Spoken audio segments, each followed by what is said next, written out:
So let's say you're 60 years old, you've got a great pension, you've got $800,000 saved. It's a wonderful position to be in. And the real question that people like you ask all the time is, I've got this stuff. How much can I actually spend in retirement without putting myself and my spouse at risk? That's the question we're going to address today for that very situation. And we're going to talk about some real clients who I met about a year ago that came to me with that question and that situation.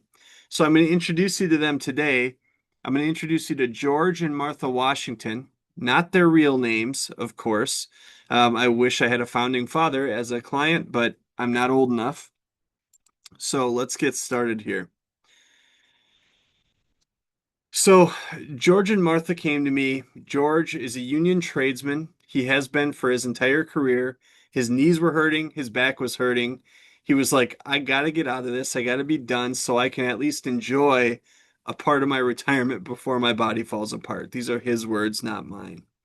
So, when they came to me, here's what they had. George had his pension supplement, which was worth $650,000 or 401k, depending on how you look at it. But the pre-tax money that he had saved over his working career, and they each had $75,000 that they had saved into Roth IRAs. So about 150,000, totaling $800,000 of assets, plus George's pension, which we'll talk about in a second. Their goals were to retire right now. They wanted to get this thing done. Their core monthly expenses, those expenses that they'll have, whether they're working or retired, gas, groceries, food, the fun things they do on a regular basis, that's all included in there. Um, for healthcare costs, as a part of George's union benefits, he had a healthcare savings account that is actually enough to cover the cost of his healthcare, of their healthcare, from retirement up to Medicare age and then some.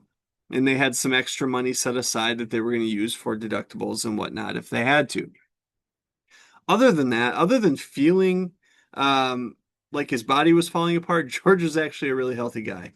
And so is Martha. Once they get to Medicare, we're just using for the purpose of this plan some average expenditures for retirees who are on Medicare and estimates of their premium, healthcare premiums based on their income. Now, from an income perspective, George's Social Security at full retirement age per his statement is $3,046 a month. Martha's Social Security is considerably less at $1,200 a month.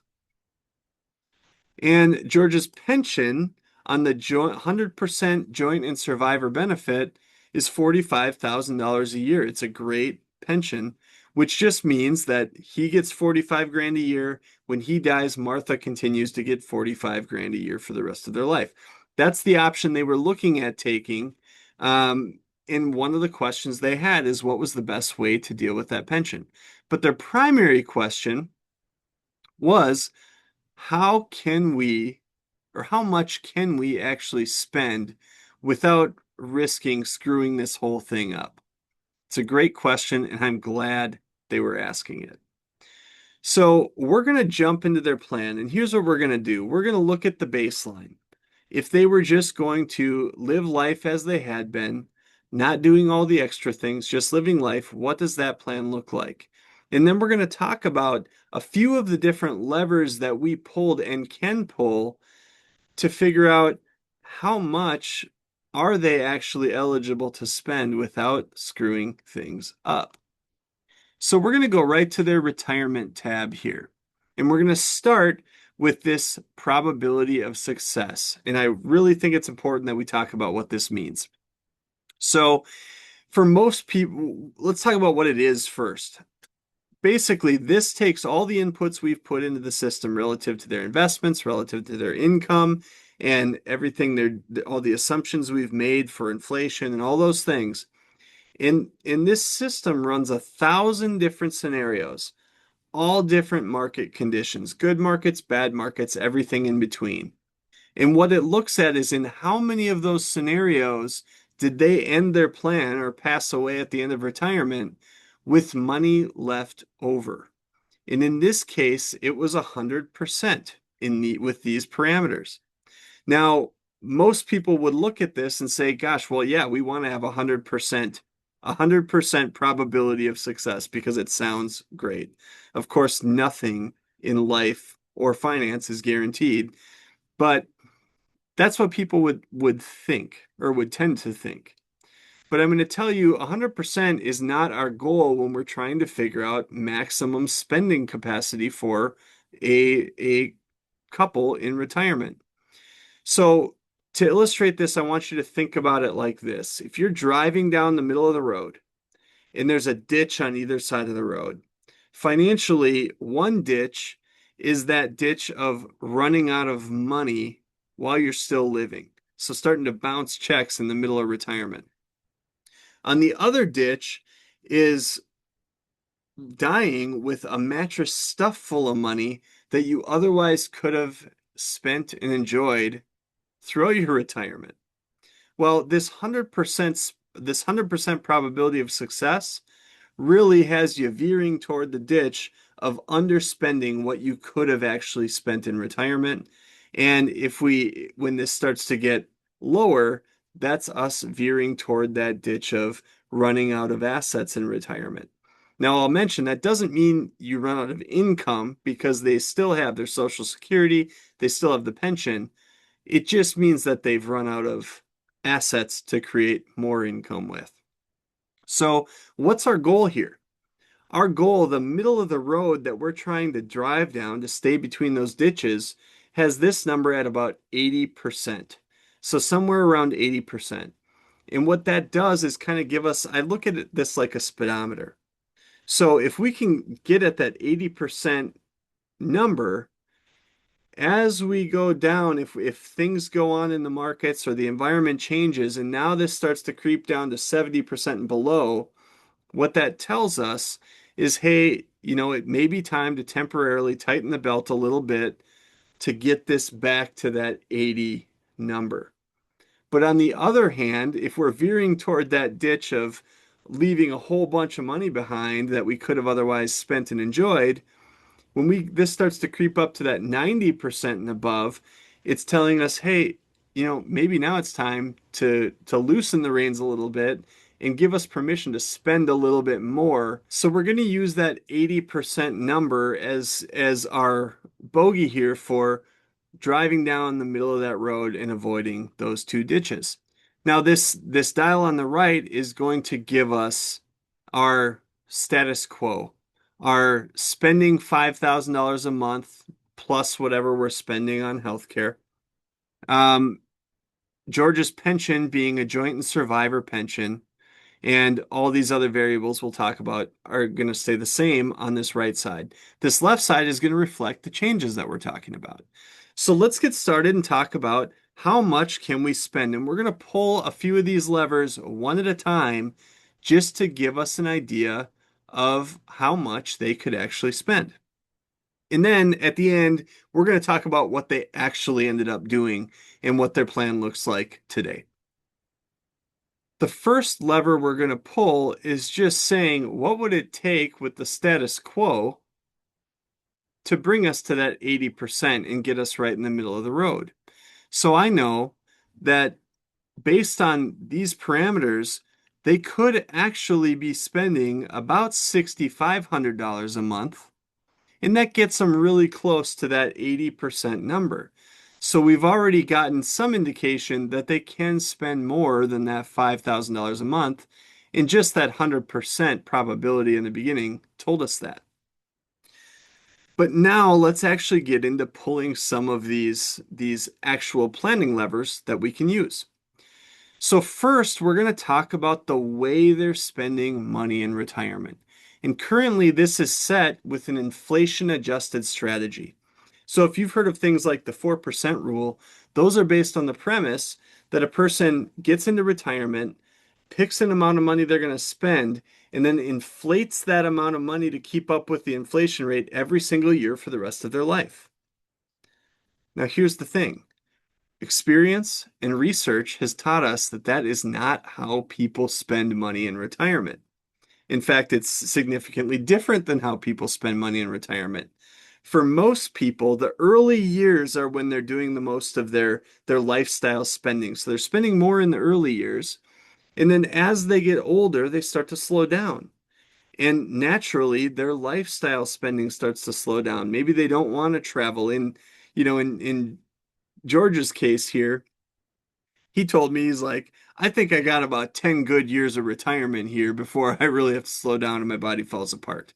I hope that's not the case, but that's kind of what we see happen.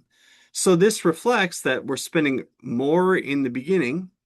Then as our lifestyle slows down, we start to spend a little less. We're not increasing by the inflation rate every year. In fact, most people are increasing about a percent less than the inflation rate every year.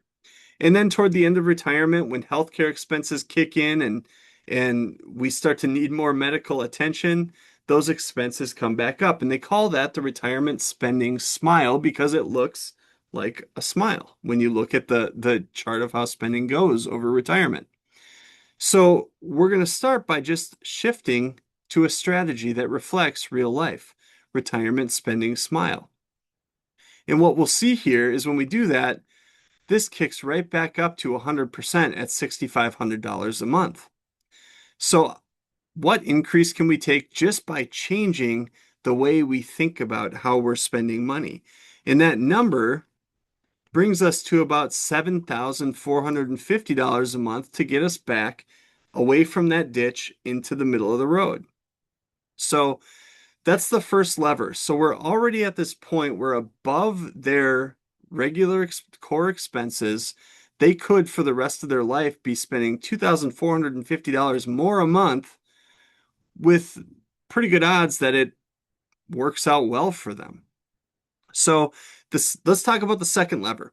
The second lever we're going to talk about is their asset allocation, how their money's invested. Now, they were told before we talked, they were told that when you retire, you've got to remove a whole bunch of market risk from your plan.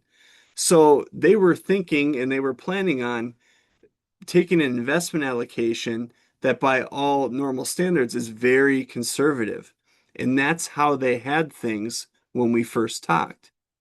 Now, here's what we know about investments and investing philosophy and kind of our thoughts around this in retirement.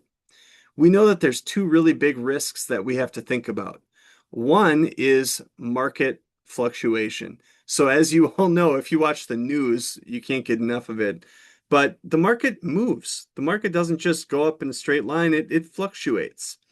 And what most people believe is that that market fluctuation is the biggest risk that they have in retirement. Well, the truth is it's not. That is actually, if you look over history, that's a short-term risk in your financial plan. The long-term risk in your financial plan is that inflation is worse than expected, or, if you haven't planned for it at all, that inflation is that silent killer that slowly eats away at your purchasing power over time. And that's the one that we have to really watch out for and plan for. So our philosophy around this is that when we invest in retirement, we're going to set aside 5 to 6 years of your income need in investments like cash, fixed income, money market, those kinds of things that the purpose isn't to get massive growth. The purpose is to be there and be stable in times where the market is not. So in this case, we're setting that aside, and then the remainder of their portfolio is geared toward fighting that invisible threat of inflation over the long term. So when we just make that change, so we're going to use a 5-year income reserve is what we like to call that safe money. And let's see what that does relative to our spending capacity. So just making that change bumped us up a little bit, which gives us more spending capacity over the long term. Now, they're going from about a 50-50 portfolio or 60-40 portfolio to having a 5-year income reserve. This is going to be roughly a 75-25 portfolio. Um, so what does that give us? That gives us about another 2,400 to 2,500 dollars a year that they can spend and still be going down the middle of that road. So now we're up to about 2,650 additional a year. And the last thing we're going to look at, there's a couple more levers I'll talk about, but we're not going to model today. But the last thing I'm going to talk about is this pension, because one of their biggest questions was, how should we take this pension? Now, this particular situation, George, like I mentioned before, was a healthy guy. He just had some aches and pains from his years of hard work. So we had to look at, if we're going to take the joint and survivor option, what are we actually giving up to take that? His single life pension amount was actually $57,000 a year. So he's giving up $12,000 a year to make sure that Martha is taken care of. Well, in this case, through our insurance partners, we were able to find George a life insurance policy, actually a couple life insurance policies that would do the job of taking care of Martha if he passed away. And the total cost of those was about $6,000 a year. Here's the thing. In exchange for paying $6,000 a year for those policies, he's getting an additional $12,000 a year from his pension. So that's a $6,000 increase in income by using a different strategy. So in this case, we said, well, if George could elect the single life pension, but still know that Martha was taken care of, what does that do for their plan? And what does that allow them to spend? So what we'll notice is that made a significant difference, didn't it? So what can they spend? The actual amount that it came up to when they got to through just these levers was that they could be spending $8,350 a month for the rest of their lives and be cruising down the middle of that road between the ditches. That's a pretty big difference. That's actually a $40,200 difference in annual income that they could be taking in order to maximize their enjoyment of retirement. Now, the levers we're not talking about in this video, but we will in future videos. I'll do another one with this case where we talk about these other two, are their Social Security strategy. They assumed, and we're assuming for now, that they are going to take those benefits at full retirement age. It actually may be that it makes sense to do something a little different there, potentially have George wait until 70, have Martha claim at 67, and there is a bit of an increase that we can get from that from a retirement perspective, but that's not even a decision they're making today at age 60 and 59. The other thing we haven't talked about is because they have this great pension, there is potentially some tax traps down the road when Uncle Sam decides to start forcing them to take money out at their required minimum distribution age, which for them is 75. But we're not going to talk about those levers today.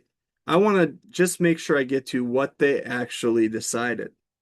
So they did decide to take the increased pension because their main concern was that Martha's still taken care of if George dies, and they decided to do that increased pension strategy. However, they don't see themselves spending $3,350 a month for the rest of their lives just to spend it. But what they did want to do was do some travel. So we know based on this that they could potentially be taking $40,000 more a year in income.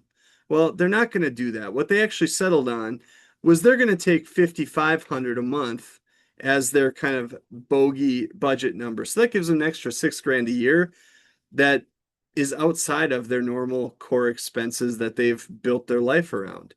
However, because they know they could be taking $40,000 a year, they decided they want to plan for taking an extra $25,000 a year to travel. In fact, they just booked their most recent Viking cruise on the Mediterranean, and they're really pumped about it, and I'm pumped about it for them.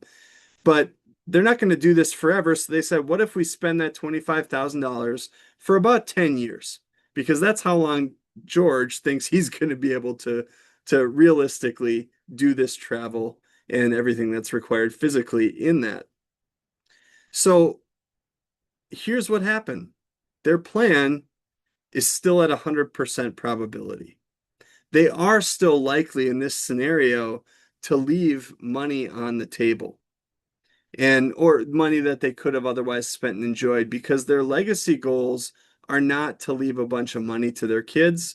Their kids are going to get the cabin, their kids are going to get the house, and that's really what the kids are interested in anyway.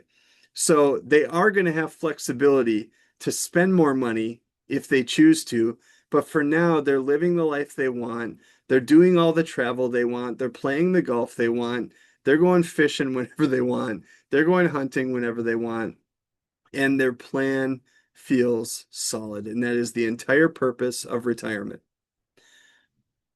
So, you have a pension, you have $800,000. I hope this video gives you an indication of what it might look like for you. But I will tell you this. This is based on a specific situation for these people. I don't want you to take this video and go make decisions in your financial life without consulting a qualified professional who can help you make these decisions and think about many considerations that we went through with George and Martha that I did not talk about in this video. So this is not meant to be tax, legal, or investment advice. This is for educational purposes for your benefit. I'm Ross Welty with Five Stone Financial Group. I hope you have a great day.